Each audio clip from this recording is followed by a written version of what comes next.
United States of America, and to the republic for which it stands, one nation, under God, indivisible, with liberty and justice for all.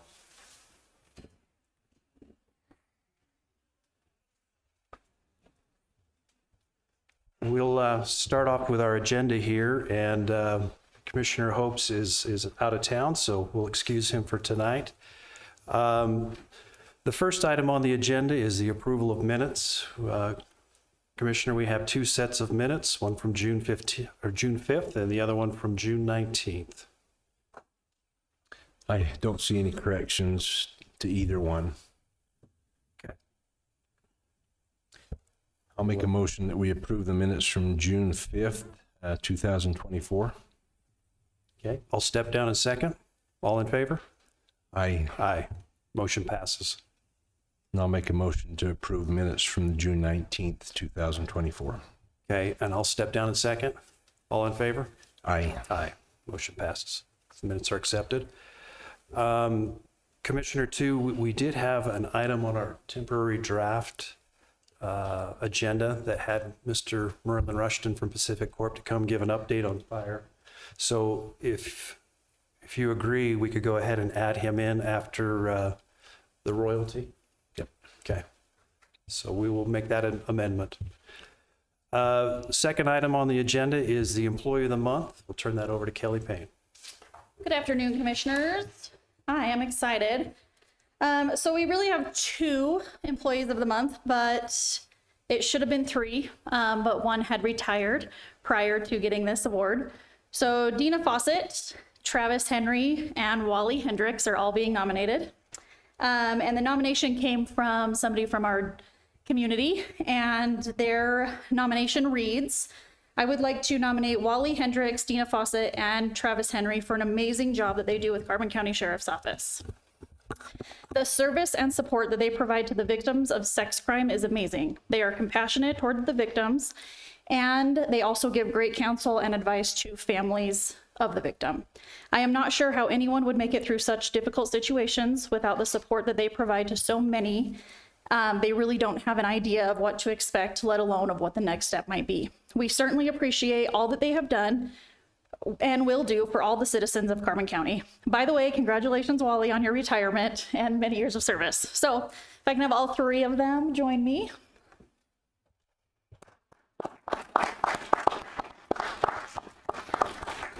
Travis.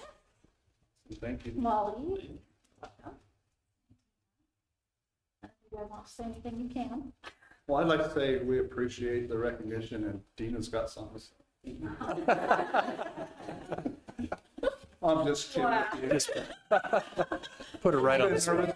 She's been nervous about that all week, so I had to throw her out. But it's awesome. We work hard for our victim program. It's awesome to be recognized, so we appreciate it. And I wish we knew who, and maybe someday you'll tell me. I will never tell you. They can come forward if they choose to. Thank you. Tracy would like a picture of you. All 3 of you will stand together. 1, 2, 3. Thank you. Thank you.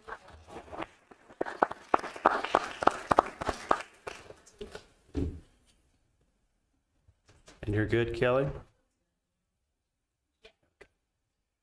Item number 3 is a Super Service Award. Tina Grange. Hello, Commissioners. So our Super Service Award winner for July is Antonio Meekum with Blue Diamond GM. His nomination reads, Antonio's job involves regular interaction with the public. Often the individuals he assists are not in the best of moods as they are parting with their means of transportation. Antonio serves in the service department at Blue Diamond GM, aiding people in getting their vehicles serviced, repaired, and back on the road. At times, his clientele includes travelers passing through the area who encounter breakdowns. These moments can be particularly stressful for those stranded until their trucks, cars, vans, or motorhomes are fixed. Nevertheless, Antonio approaches his role with positivity, always sporting a smile as he goes the extra mile to keep his customers informed about the progress of their repairs. Antonio is a true car enthusiast too, who enjoys working around all models of cars, especially Corvettes. I'm happy to nominate Antonio and appreciate him being a positive person who represents Carbon County in a great light. So we're happy to present this award to Antonio Meekum with Blue Diamond GM.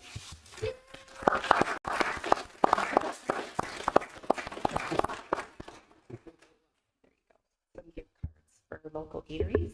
That is awesome. You're welcome to say something if you'd like, and then Tracy will take your photo. Thank you. No, I serve an awesome community. You know, the people around here, we're such a small town, and I am very blessed to be able to serve such a small town and be able to meet so many people. So I just want to say thank you to whoever nominated me, and I'm here for many more years to be able to serve the community. So Awesome. Thank you so much. thank you. Thanks, Antonio.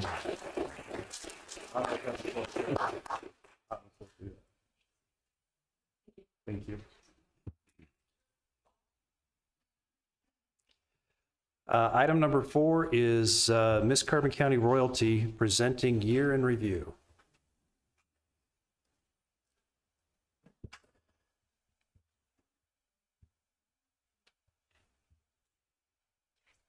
If you would, just kind of introduce yourselves and maybe your title as well. Yes, I'm Miss Carbon County. I'm Skyland Basso.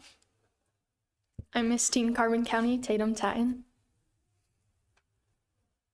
I'm Junior Miss Carbon County, Linnea Peacock. I'm Peyton Morelli, and I'm Little Miss Carbon County.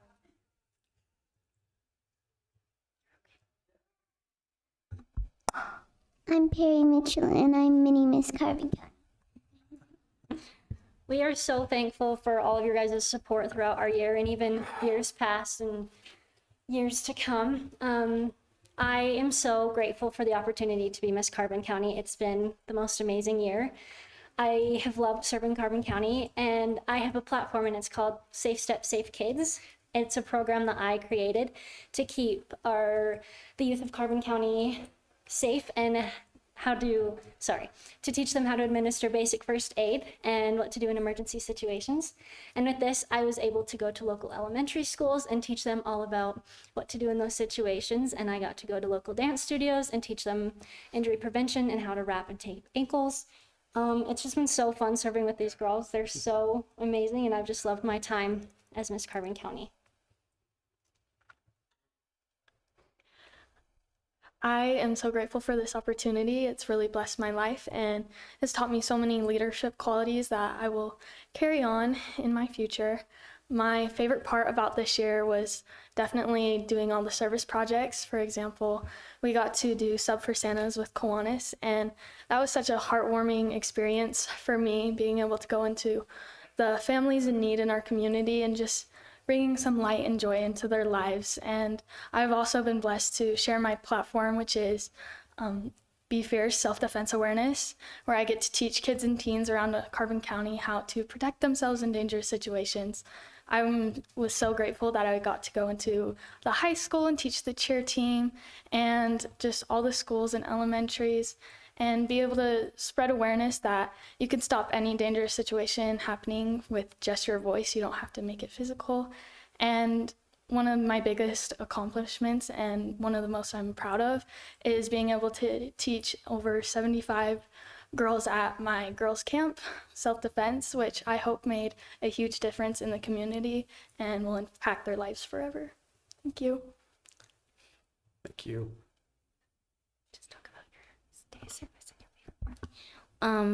This year I got to do a 1 day of service, and my 1 day of service project was called Carbon Cleanup.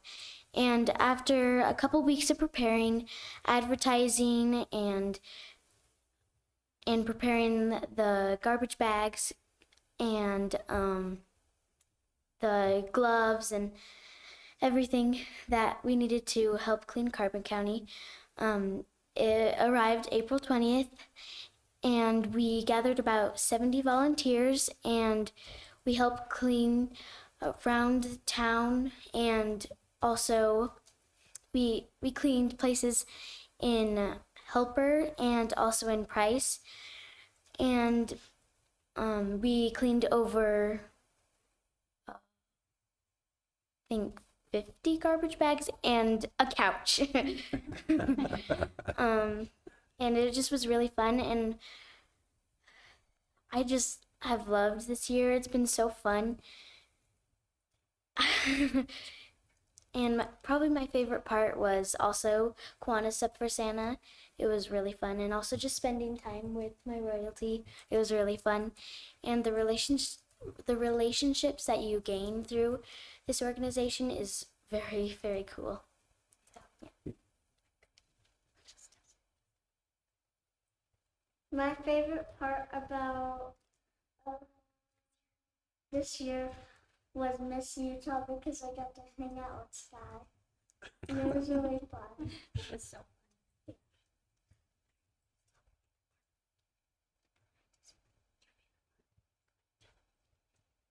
My favorite part about this year was the parades because I got to smile to the kids, throw the candy to the kids, and just have some fun. We just want to thank you guys for all your support, and can we get a picture with you guys? Sure. That was a little surprising, but.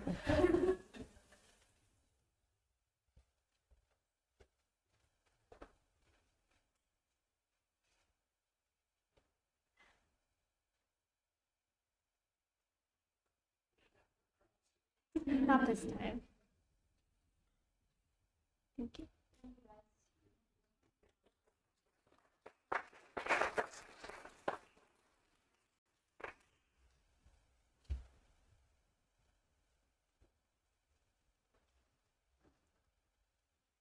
Want to thank you, ladies, and all the support and effort that you've done around the community. Was out last night interviewing the next wave, and there's 10 pretty talented young ladies coming up, so exciting to see. Thank you guys so much. Thank you all. Thank you. So this will be item 4.5. We'll have Merlin Rushton come up and talk us about, representative from Pacific Corp, talk about fire mitigation. We won't make you wear a crown. I do want a photo after, though. But thank you for giving us a little time, giving me a little time today. Pacific Corp, Rocky Mountain Power, has been trying to go around to the community and let everybody know kind of what's happening right now with the power company and the time of year. So I don't know if anybody's noticed, but it's hot and it's dry and everything's kind of drying out. And so that's what we call wildfire season for us. And you see it on the news all the time. And so when wildfire season comes for Rocky Mountain Power, our biggest goal is we don't want to be the cause of a wildfire or add to a wildfire. So we have some policies and procedures in place that hopefully will help prevent that. Some of those policies and procedures can sometimes impact people's comfort level in life by taking your power out of service for certain reasons. So there's three main things that Rocky Mountain Power has that may cause us to take power out to people. So one of them is we have what we call our wildfire settings. So wildfire settings means our grid that we provide, and mostly in the county, right? Because Price City and Helper have their own provisions, but the grid we provide, we typically have it on a normal operating level until we get to fire season. And during fire season, our grid becomes a little bit more sensitive. So if something that you may see like a downed tree limb or a bird strike or lightning, normally you might ride through. In the summertime, we may trip. We may lose power for those reasons.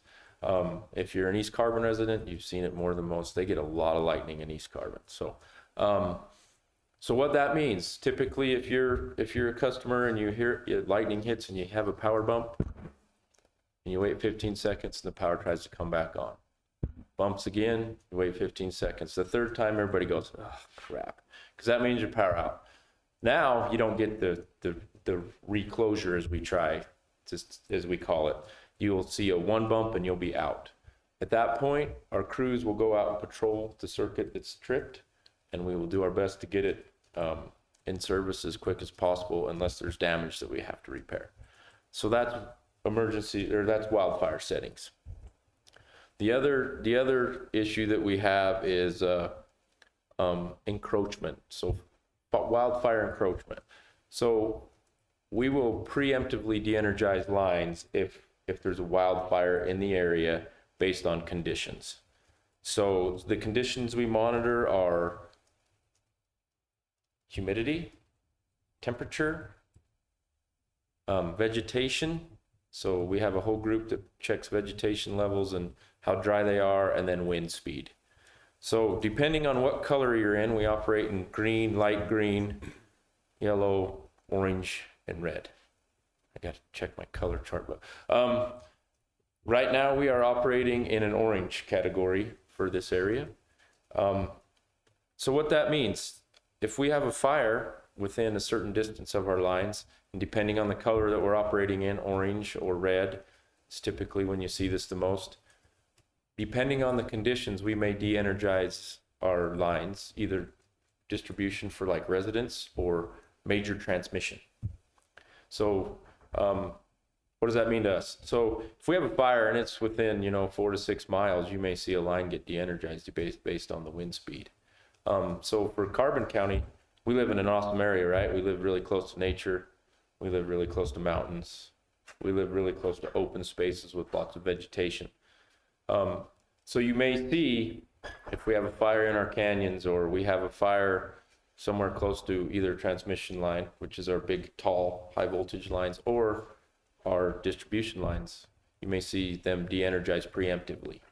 So what does that mean for the county? Well, we want to work with the county to know what's your most critical areas, right? So that we can try to get those on quicker, so we can patrol those sooner. So one thing about that is typically, like if we have a car hit a pole or something like that, it'll take the circuit out and we'll respond. If we get reports of a wildfire, they will shut the power down and then we will respond. So it may take longer to restore the power, depending on weather conditions and everything else. The third thing that Rocky Mountain Power is doing is public safety shutoffs. So if we're running in the color chart and we hit red and we're seeing lightning coming through and high winds and low humidity and hot temperatures and the whole thing, we hit the 99th percentile in our chart, they may do a public service shutoff.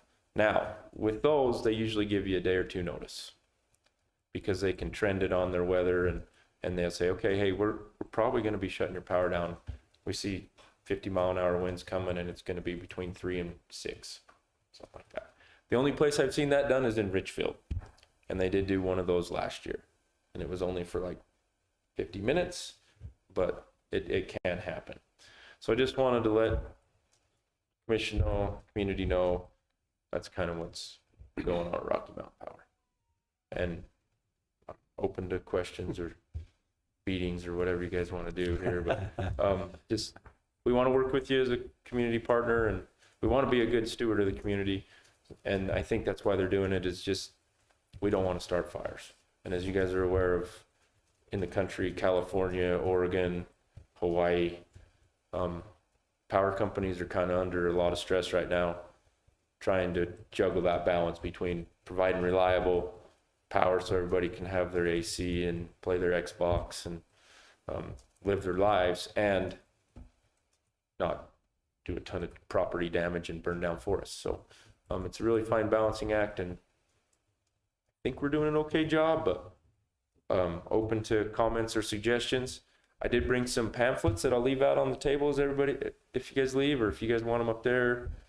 Just fine. It gives you websites you can go to, and just different places, different resources that we have if you want more information. That's all I have.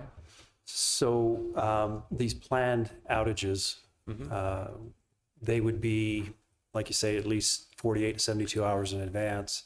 If that weather changes, as we typically know, how do you get the message out that, yes, this will be an outage and So, we're going to change the outage? robocalls, right? Everybody loves to get robocalls, but there'll be calls based on who's on your account contact and the phone number. So you might get a text and a phone call, and then it can change depending on weather conditions. Obviously, from my end, if we do one of those, we will be contacting county, public service, fire department, everybody, and letting them know kind of what that is. And then as it trends and updates, we try to keep up on top of that. So it'd kind of be like if there's a planned power outage, similar. I don't know if anybody's ever been involved in that, but if we have a planned power outage, there's a call list that goes out to everybody on that circuit. Everybody that's going to be out of power, they get a phone call and an email and a text message usually. Depending on how your account's set up. If you hate phone calls and you hate emails, then probably not. But I would recommend you get your Rocky Mountain Power account up to date. I noticed mine wasn't today, so but we get it up to date. So if you can get that information, and then this pamphlet, you can go on our website. It'll tell you where the outages are.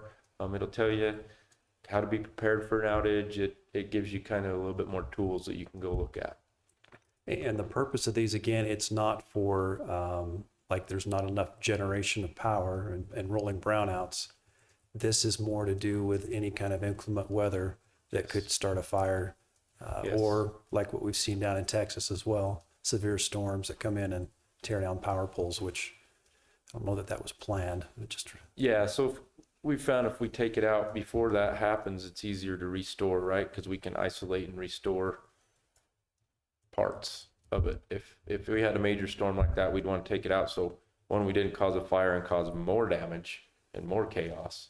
But two, we can shut it off and then we can restore it in phases. So it's a little bit quicker. We're just trying to be prepared for the worst. Okay. Hopefully it never happens. Hopefully this is all for nothing, but I will tell you that our settings are very finicky as far as our fire settings. So if we get a lot of lightning and stuff, I always cringe when we get lightning and or wind because I'm just waiting for my phone to ring. But that is a concern. And we've had lightning cause fires already this year in our area. East Carbon's had, I think, 3 lightning cause fires. So it's just. Price City had one Sunday night, Monday morning. So. Yeah, we were there to help. And sorry it took a little while. That was just kind of get fusing and everything in place. But yeah, it's a real thing, and we just don't want to be the cause of any more damage or loss of life or anything like that, right? We just want to be a good steward to the area and the environment. So, but I'll leave some of these out there for you. Do you guys want a couple up there? Sure. And then photo right here? You really want a photo? No, I'm just kidding you. You didn't wear your crown, so. No. I got to give you a hard time every once in a while, all right? Thanks, Merlin. I don't have anything. We appreciate the power company. We're spoiled by having pretty reliable power in our homes. Thank you. Thank you. Appreciate it. Tracy might want your picture though. There you go. Thank you. Thanks, Merlin. Thanks, Merlin. Item number 5 is consideration and possible approval of military service leave policy and update to the policy and procedures. Kellie Payne. So in your books, you have an updated policy. So our policy used to state leave shall be given and required by federal and state law to qualified members of the armed services. And that is all it stated. So we had a couple of employees who are in the military ask if it's something that we could look at for some granted leave time because they're starting out and they haven't accrued enough time, and they have drill once a month, and they also have a 2-week annual training. So I reached out to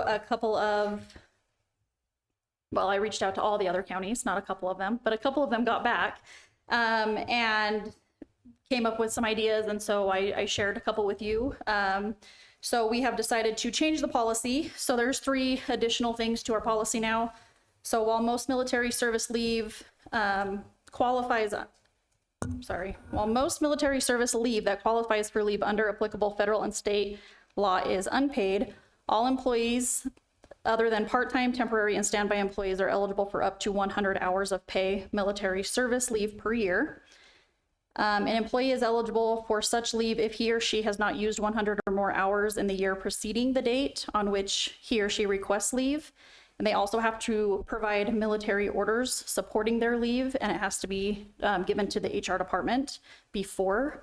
And then C is any unused military leave is forfeited upon the return of work and will not be paid out at the time of termination or retirement if the employee terminates employment or retires during a time that the employee is using the leave. So just some additional things. And I just need approval on that so I can change our policy. I have no questions. I have no questions either. I'll make the motion that we approve the military service leave policy and update to policy and procedures. And I'll step down in second. All in favor? Aye. Aye. Motion passes. Thanks, Thank you. Kelly. Thanks, Kelly. Item number 6 is the consideration and possible approval of an interlocal agreement between the Utah Inland Port Authority and Carbon County. Shanny Wilson. Hi, thank you. Yeah, I'll do my best to try and explain this. So when we first started having conversations with the Utah Inland Port Authority, we were really focusing on bringing infrastructure out to Ridge Road and other areas of the county. There's funding available to help these small communities grow and expand and bring industry to the area. And that conversation initially started with Wellington Microtech, and the Port Authority has agreed because they're very, they want to be here. They're very excited about being a part of Carbon County. They are giving us a little bit of a tax break. Did I say that right, Larry? So basically, instead of a 75-25 differential split, post-performance, once we actually get some industry to come here, which we're working on, and we've got a lot of movement in that area, with working with Wellington Microtech alone, so this is an agreement with just them, that it will be a 50-50 split. So 50% will come to the county and the taxing entities that we have listed, and the other 50% will go back into like the infrastructure bank to pay off the Port Authority, and then they'll put it back into the economy. Did I say that right? So yeah. Maybe a little bit of clarity in regards to the inland port. We've heard a lot about the inland port now for several years, and a lot of controversy surrounding it. In the beginning, I think the vision was that we would have facilities in Salt Lake and also in 4 locations in rural Utah that have rail service, that there would be shipping containers come off the barges on the ocean in California, set on a train, and then that train would travel here to Utah to go to one of those 5 places, be unloaded and repackaged and probably put in semis that then would deliver those products to a geographic area around each of those locations. And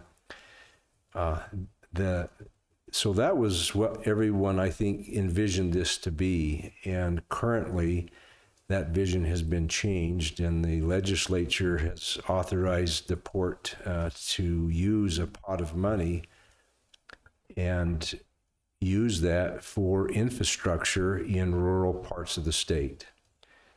So we find here the challenge with the companies who are looking to come here, that when they put their finance package together and try to go out for financing for a project, they're on the short end, a little like needing a down payment for a vehicle or a home that we would be familiar with. Those who want to invest in a company moving here, they want a little skin in the game. And so each of them find themselves on the short end and unable to move forward with their project because they don't have enough cash in hand to move it forward. So the Inland Port Board now has money available that can be used, in our case, for instance, power, to upgrade the power system into Ridge Road to give Wellington Microtech the power they need for their facility. That's estimated to be $8 million. Natural gas, high pressure natural gas that would tie into the gas field west of Price and bring a high pressure gas line into this area. Those are two examples of things that if the inland port could put money towards those, these companies probably would get off the ground and could come. So as they bring that money here, what they require of us is to create a project area, and the only tax incentive for that company would be that the money from the inland port is put into the project up front, and then the taxes, when the taxes are paid by that company, that part of those taxes would go back to that inland port pot of money that they're telling us would be reinvested back into our county again. So in essence, we get it all, but half of it's got to go back into infrastructure for this project. The other half of the tax would actually come directly to the county, and the taxing entities would have an increase in the amount of taxes that are collected. And they've seen the inland ports in Box Elder County, as we just seen in Iron County. They're starting to flourish a little bit. Savage has made a huge investment down in Iron County. There's talks with other companies wanting to invest in our area as well. So this is just a good stepping stone or a starting point. It's very, very positive to have some dollars backing this. And so the county has the ability to set up a commercial I can't remember the exact name, a CRA, a commercial reinvestment area like Intermountain Electronics, where we agreed with part of their taxes that they pay, it goes back to them to help them pay for costs associated with their building and the infrastructure to get it up and going. So Intermountain Electronics put the money up front, they're reimbursed over the course of years a little back. So the difference here is the money comes from the inland port to the project up front. And so we really believe that this will get some of these off the ground, and we'll start seeing some things being built out there. So a positive thing, very misunderstood. There's a lot of objection to this whole inland port thing by environmentalists up in the Salt Lake area because of the impact, pollution, additional vehicles and everything that would end up going through Salt Lake. And this will actually help move that out of the Wasatch Front. So.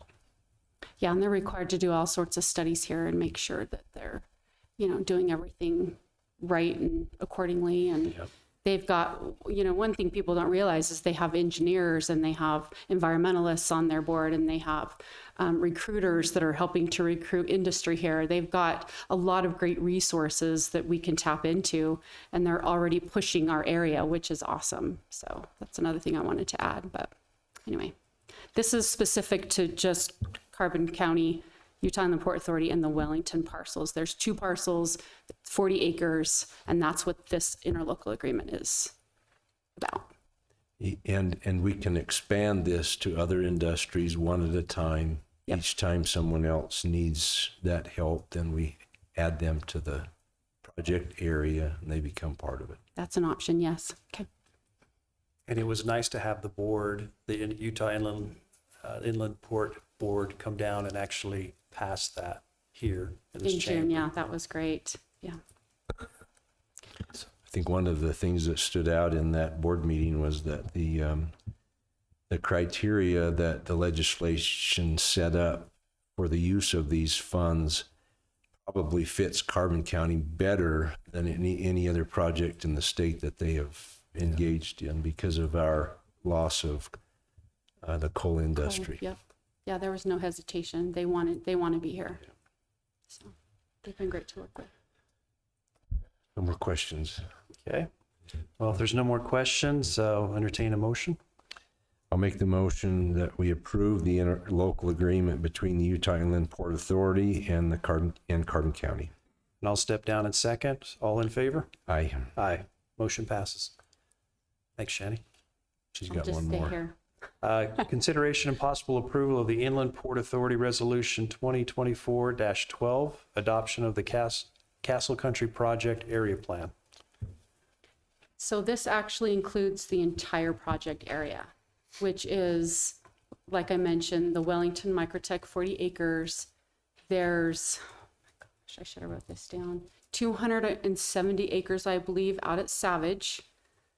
And so that's a part of the project area and it also includes 30 acres out on the south side of Wellington for the Longhorn project. And for people who don't know about that, we do have a team that bought that property and plan on bringing a truck stop and eventually, some other great things into that area as you're heading out towards 9 Mile. So those are essentially the 3 areas in Carbon County that we're going to focus on right now. We are partnering also with Emery County, and they have some great things happening, but we're not here to discuss that. So I just want the public to know that we'll be working together and hopefully bringing some great things to the area. Maybe when it comes to Savage, Savage owns the coal loadout on Ridge Road. Just north of Savage is another loadout owned by Railco. And north of that is the area we're talking about. Savage purchased the property from the Campbell family. It's on the west side of the railroad spur, and that's the property now that was part of this. It has nothing to do with their coal loadout. And they have some big plans out there. Yeah. Long-term plans. So, and they also have a company who is really interested in locating there. And I know that they're working out the details right now, but we do have a company that wants to be a part of that will lease 40 acres from Savage to bring some jobs here. And that's my goal. That's my number one goal. So.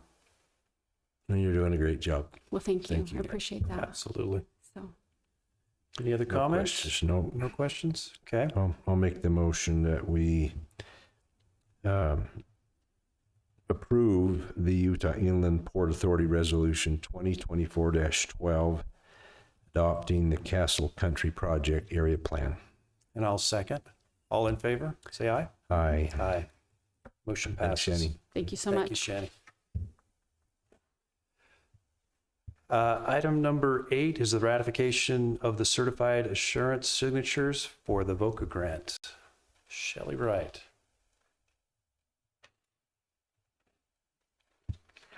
Hello, Commissioners.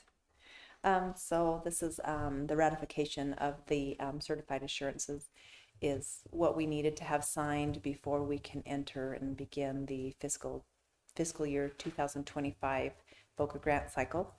And the certified assurances was what we went over that included a lot of policy and some updated policy that we had worked on and completed. And now we are certifying that we are following their certified assurances. You have a nightmare of a job. With all those grants. Yeah. A lot of reporting and tracking. Yes, yeah, more than I care to. Well, we appreciate you and the staff. Thank you. Do a tremendous job out there. Thank you. So the grant application's already been signed. We just need to Yep. ratify it. Yep. I'll make the motion that we ratify the certified assurance signatures for VOCA grant. I'll step down in second. All in favor?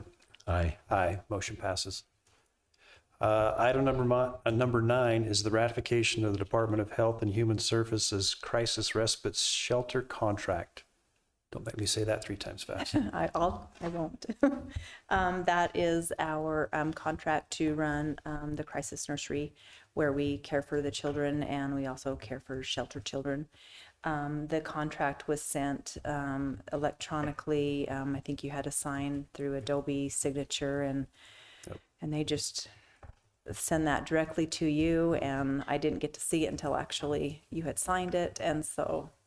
But everything was the same requirements. What is really great about this process is for starting fiscal year 2019, we had to actually write for the grant. And so all of the family support centers across the state were competing against this pot of money. And it was divided up regionally. And they always had to open up the bid process because they never would sole source us. That contract ended in just this last June, so fiscal year 24. And now we've been sole sourced. So the crisis nurseries, the centers, we do not have to write that RFP anymore, which is a load off my plate. Which is great. So basically what we do is they will, unless they issue new monies or new rules, that'll just be ongoing, which is great. Well, as Commissioner Jensen said, there's a lot of documentation, a lot of reports, but again, for the service that's provided, it's greatly appreciated and needed. So thank you. No questions. Okay. I'll go ahead and step down and make a motion that we ratify the Department of Health and Human Service Crisis Respite Shelter contract. I'll second. All in favor? Aye. Motion passes. Great. Thank you so much. Thank you. See ya. Item number 10 is the Manti-La Sal National Forest update on forest plan revision. Do we have? I don't see anybody. Get with Jeannie and go ahead. I'll just make the motion. We table this line agenda item. Okay, I'll step down in second. All in favor? Aye. Aye. Table that and get with Jeannie to reschedule. Item number 11 is the ratification of the maintenance hangar project contract. Want to talk about this one, Commissioner Jensen? This was Commissioner Hopes' project. Yeah, I think I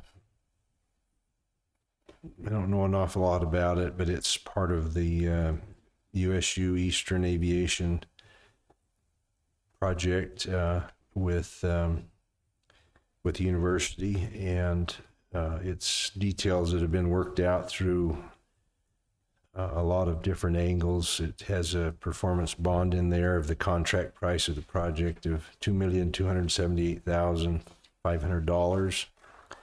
And so it's just to get that project going. The contractor's been selected. So that's really all I know. One thing I would like to add is that this money was not general fund money from the county. This is some money that was gotten from grants and also from the state. So I always want to make that clear.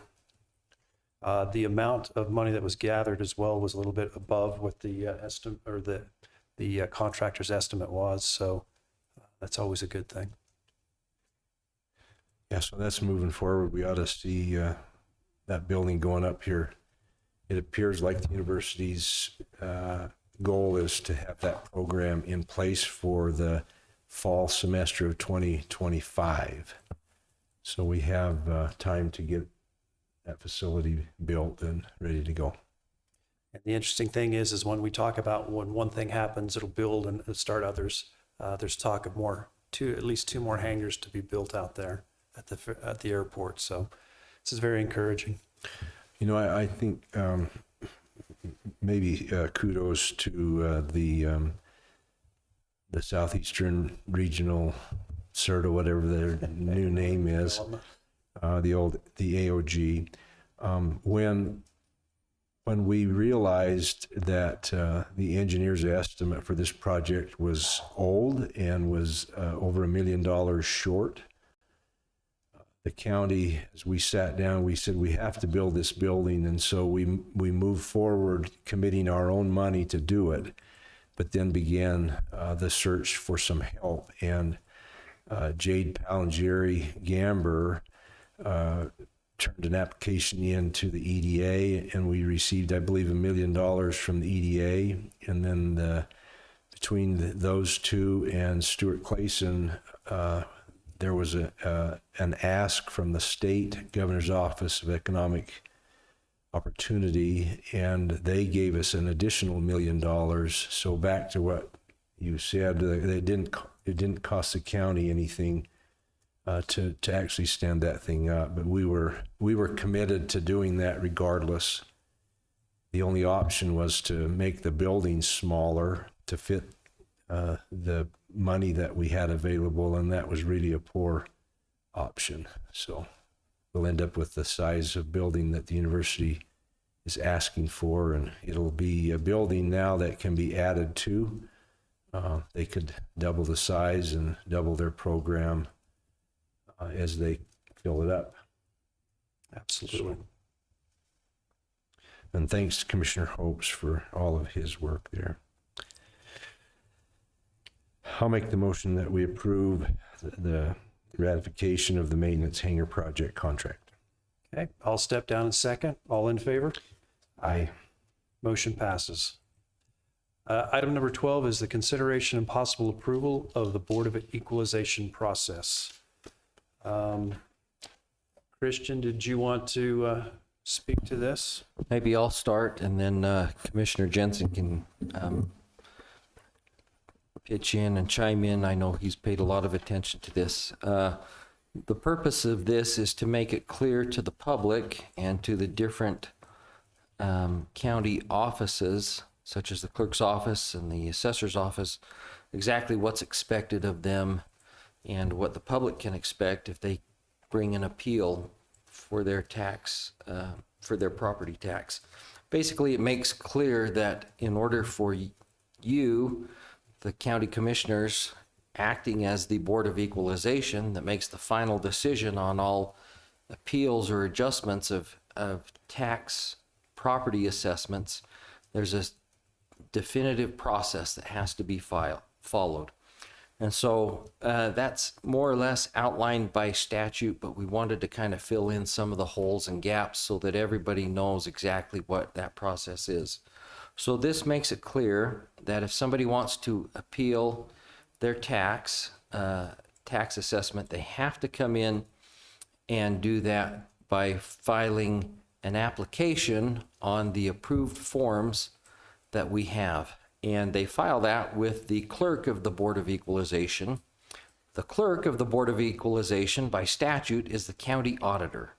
So no appeal can start unless they've come to the county clerk's office, the county clerk auditor, Seth's office, and have gotten an application form and filled that out and turned that into him. Some people might say, well, I don't want an appeal. I just want to talk to somebody or get my tax assessment adjusted. Well, this makes it clear that that kind of thing is still an appeal. And so anytime if they want to talk to the assessor and the assessor then expects you to ratify his adjustment, the process is still the same. That person it makes it clear that the Board of Equalization, the county commissioners, are not going to make any modifications or adjustments unless it follows the process. Now, if it starts through the clerk's office, the taxpayer then can go all the way and have a hearing with a hearing officer who's an administrative law judge acting on the Board of Equalization's behalf, acting on your behalf. The assessor can also look at that appeal that's come through and say, I see a change needs to be made. In either of those circumstances, however, that change needs to be approved by the Board of Equalization, you commissioners, before it can be certified on the tax assessment roll. So it makes clear that there's no informal process to do this. The process can work informally after the formal appeal documents are filed with the clerk's office. But even so, even if a resolution is reached between the assessor, you still have to give approval of it. It also makes clear that at any time you are, that at any time you're paying a consultant to assist the county assessor with finalizing or preparing the assessment book or the tax assessment roll, that person is also supposed to give their approval of that adjustment and provide that in writing and then give that to you. This further establishes that this is as people come in and ask to have their taxes looked at, either after the hearing officer considers it or the assessor makes an adjustment along with seeking approval and getting approval from the consultant, those then go back to the clerk's office, and the clerk's office will relay those to you for consideration at each consecutive commission meeting as they come in. So we anticipate having a bunch of these adjustments and appeals that have been approved by the assessor or a decision made by the hearing officer. We expect those to roll in over a several weeks period of time here as the appeal time for appeals begins. And that's typically 45 days after the notice goes out to the public, or September 15th, whichever is the latest. So there's quite a period in there at which people can start to ask for appeals and start to seek those adjustments. And your plan, as contemplated by this policy, is to approve those as they come in. The big thing this makes clear, however, is that you are requiring evidence prior to making a decision or approving those. So you've made it clear by this policy that you're not going to approve the decision of the assessor or the hearing officer unless it's accompanied by evidence that supports the proposed adjustment. And typically that would be documentation such as an appraisal or other sales factors establishing what fair market value actually is. And this indicates that unless you receive that documentation, you're not likely to approve that. It also indicates that you expect the assessor to be present in case there are questions that need to be asked of him accompanying his proposed resolutions. And again, any proposed resolution the assessor may present is also to be accompanied by written approval of the consultant that you've hired to help with the tax assessment roll. So it contemplates you'll look at each one of these individually, but that you might approve them in batches. We've put in here that the minutes are to reflect specifically which parcels are to be approved with their proposed resolution. So the minutes will reflect which ones you've approved and which you've denied.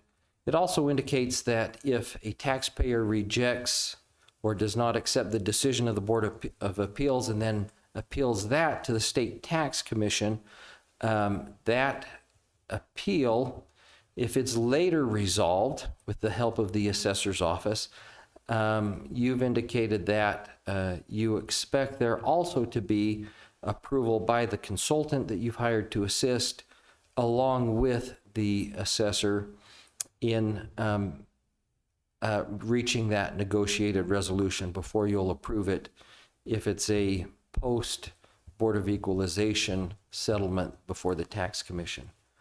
It also indicates that any adjustments that you might receive that did not go through the clerk's office as part of the formal appeal process, you're not going to approve those if they come to you unless they are what the statute and case law calls an obvious error, an error that can be seen on the face of the document, such as, for example, if somebody's tax assessment erroneously reads the tax bill as $10 million, right? And it's for a residential property. In that case, something could be done even after the appeal time, but it has to be an error so obvious that it's visible on its face of the assessment document. So that's the goal, is to make it clear so that everybody's on the same page and knows how these appeals are going to be approved and how you're going to treat them and what you expect from the different county departments and persons involved in a taxpayer appeal. So that's probably more than you wanted, but No. that's what the document contains. That was a great description. Thank you. Yeah, I guess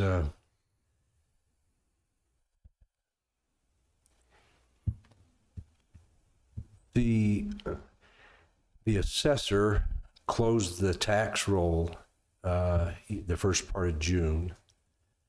So the assessor's office, as well as a consultant that we hired to help that office get things straightened around, spent 6 months working on that, as well as all commercial properties in the county. We hired a firm to do those commercial appraisals, or I guess they're not really appraisals, they're detailed reviews and establishing values for the commercial properties.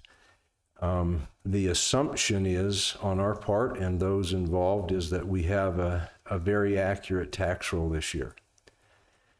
And many folks, over 1,000, who received some pretty significant tax reduction in the value of their homes, are going to find that your values went back up where they should be. And at this point, the only way that those values can be looked at and adjusted is through this process. Now, we left the door open way into 2024, and we are not going to do that again in taking complaints from taxpayers who feel like things were wrong on their taxes. So a warning to the public: you're going to receive your tax disclosure notice in the next 2-3 weeks. And you need to read the back of that. It tells you what you have to do if you feel like that there is an error on that notice that you receive. If you don't follow that and the deadlines pass, we will not help you. We spent hundreds and hundreds and hundreds of hours from October clear into February trying to deal with this, and we probably in some ways made an error even trying to do that, but we can't do that again. So a warning to the public: this is how the process works. It's the legal route. The assessor has now given values to all of your properties. He signed and said they're accurate. And it's his job now to look and make sure if there's an error, which there are errors, no question. There's over 10,400 parcels. It's a lot of work for the staff there. And it's easy to make a mistake. So if it appears there's a mistake, it's the taxpayer's duty to come in and work through that process. But it begins in the clerk's office, not the assessor's office. And we will reject any applications that come through that don't follow that process. So I hope I'm clear. Very clear. Been a very, very, very frustrating experience. And we feel that we have paid a lot of money to have things straightened around, and we feel good about what we have. So look at your tax disclosure notice that you're going to get. If you don't see one in the mail, you need to make a phone call and get with the clerk's office so we can get those to you. And There were a few of those that there was a justifiable reason that the tax notice never got to those folks, and we still took care of those. And we would continue to do that. But Lori, anything to add? This has been a huge load on the clerk's office. An unfair load on everyone in this building. And we're just not going to repeat it. It's good. It should work well. I've tried to be nice, and this year I'm going to be ornery. Don't let it kid you. No, the big thing for the commission is that we want to get it right. We have to get it right. You know, if you find that there's obvious errors, and, you know, you say, wow, mine's off by 13%, 33%, whatever the case, bring it to us and we'll work with you. But if you just don't like the value that's been put on your house, you know, we've looked at our individual assessments on our own homes, and they went up significantly. And others that came in and did not follow the procedure, those were reduced. And it's not fair that the widow down the street assumes the tax burden that these other people who are capable of paying their tax, but they came in and complained a little bit, got theirs adjusted significantly. That was passed on to those that it's just not fair. So our thing, my thing, is it needs to be fair and equitable.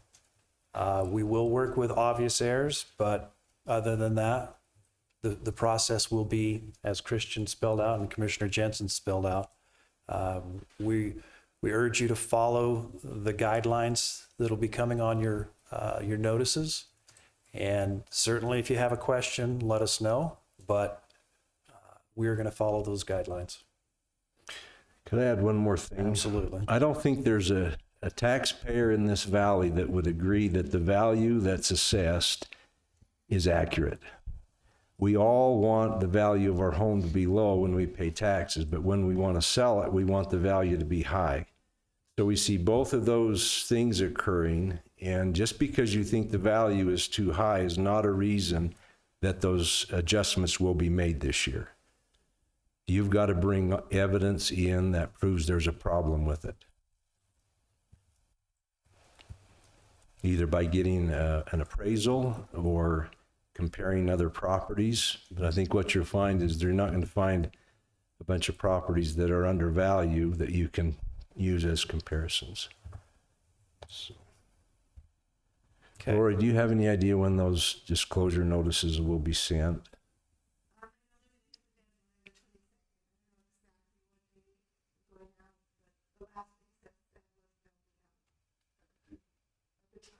So it's the first or second week of July you should see them. So what should be for them? August. And end of July, 1st of August. Okay, so it's in July. All right. Okay. We'll repeat this a few times. We need this message out, and it's difficult for folks. And I think there's been adjustments made to the disclosure notice that you receive in the mail. It shows you who the taxes are going to.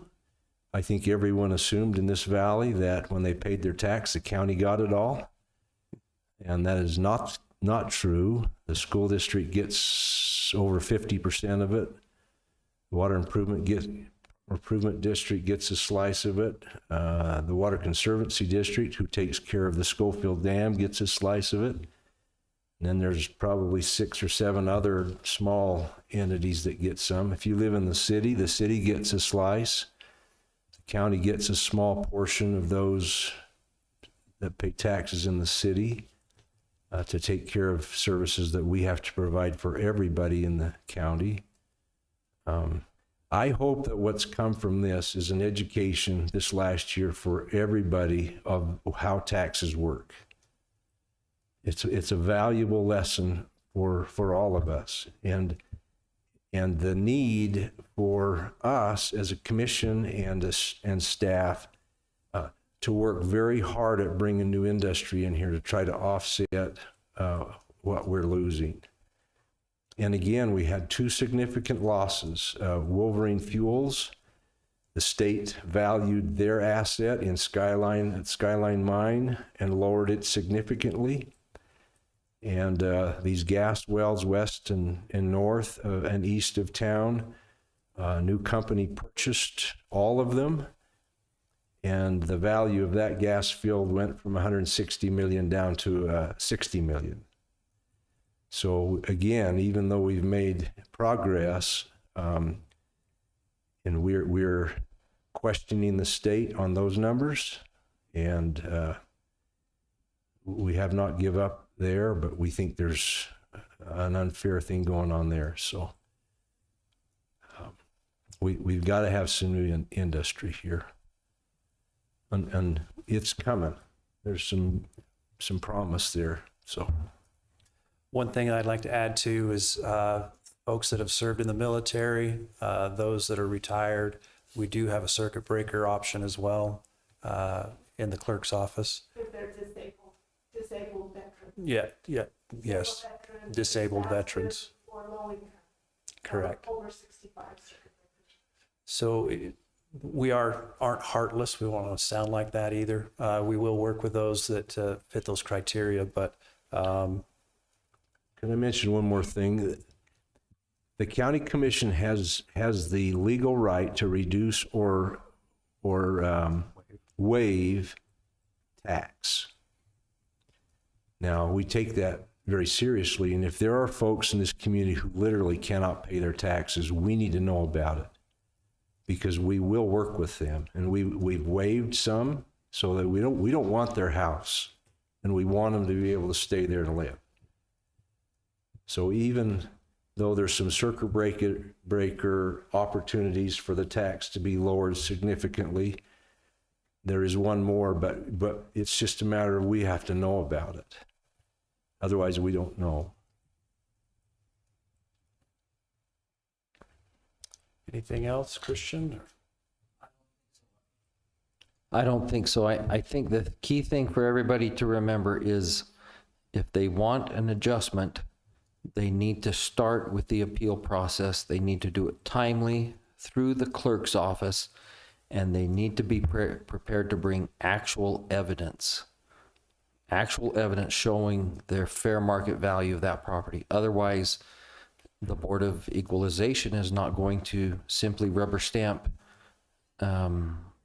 their proposal or whatever agreement they may reach with the assessor. There must be evidence. Great. If there's no more conversation, we'll accept a motion. I will make the motion that we approve the policies and procedures for considering and approving appeals to the Carbon County Board of Equalization. And I will step down in second. All in favor? Aye. Aye. Motion passes.